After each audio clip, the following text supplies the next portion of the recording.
26 नवंबर यानी कल संविधान दिवस के दिन डूंगरपुर बांसवाड़ा सांसद राजकुमार रोत ने जातिगत और समूहगत जनगणना कराने के साथ संविधान की 5वीं अनुसूची लागू कराने को लेकर प्रोटेस्ट किया। मैं राजकुमार रोत संसदीय क्षेत्र बांसवाड़ा राजस्थान से आज संविधान दिवस के उपलक्ष्य में जिस तरह से आज 75वीं सालगिरह मनाई जा रही है संविधान की, लेकिन संविधान के अंदर आदिवासियों के हितों के लिए 5वीं अनुसूची का प्रावधान किया गया है, उसको आज तक धरातल पे लागू नहीं किया गया है।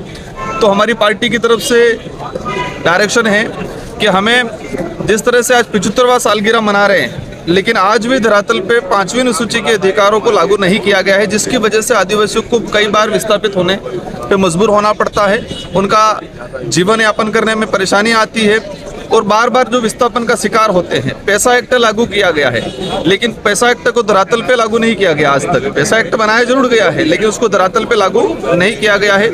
देश के अंदर योजनाएं बनती है, योजनाएं जनसंख्या के हिसाब से बनती है। तो लंबे समय से जनगणना को लेकर जो डिमांड चल रही है, तो हमारी जो पार्टी की तरफ से डायरेक्शन है कि जल्दी से जल्दी जनगणना की जाए, ताकि हमारे देश की जो योजनाएं बन रही है, योजनाओं को एक सुव्यवस्थित तरीके से योजना बनाई जाए। तो हमारा आज विशेषकर हम लोग संविधान दिवस मना रहे हैं, लेकिन संविधान की 5वीं अनुसूची को लागू नहीं किया गया, जिससे पूरे देश के आदिवासी को, यहाँ दलित वो कहीं न कहीं चिंतित है और एक आस लगा के बैठा हुआ है कि 75 साल हो गए, लेकिन आज तक हमारे जो संविधान को धरातल पे लागू नहीं किया गया है। जिन समस्त मांगों को लेकर हम लोग ये प्रदर्शन कर रहे हैं। राजकुमार जी, आप खुद एक ट्राइबल कम्युनिटी से आते हैं, इस देश की राष्ट्रपति जो प्रथम नागरिक हैं वो भी ट्राइबल कम्युनिटी से आती हैं, तो क्या अपनी मांग को लेकर क्या आप राष्ट्रपति तक वो करेंगे? बिल्कुल, आपका सही सवाल है कि आज देश के सर्वोच्च पद पे एक आदिवासी राष्ट्रपति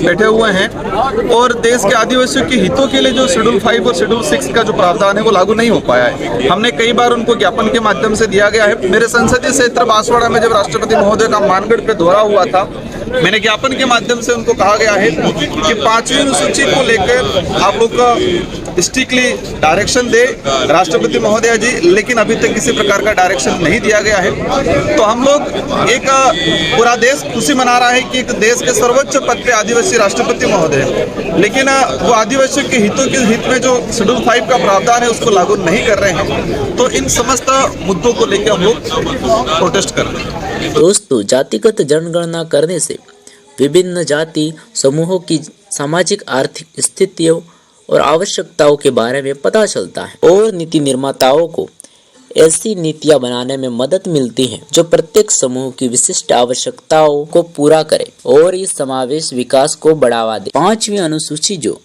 अनुसूचित क्षेत्रों एवं अनुसूचित जनजातियों के प्रशासन एवं नियंत्रण से संबंधित है, जिसमें भाषा, संस्कृति, परंपराएं तथा जल, जंगल एवं जमीन की सुरक्षा के अधिकार दिए हैं और भी कई महत्वपूर्ण अधिकार दिए गए हैं। जिसको जानना चाहते हो तो हमारे डिस्क्रिप्शन बॉक्स में एक वीडियो की लिंक मिल जाएगी, जिसको जाकर आप देख सकते हो ये क्यों 5वीं अनुसूची को लागू नहीं कर रहे हैं। इस पर आपकी क्या राय है कमेंट बॉक्स में जरूर बताना। मिलते हैं अगली वीडियो में।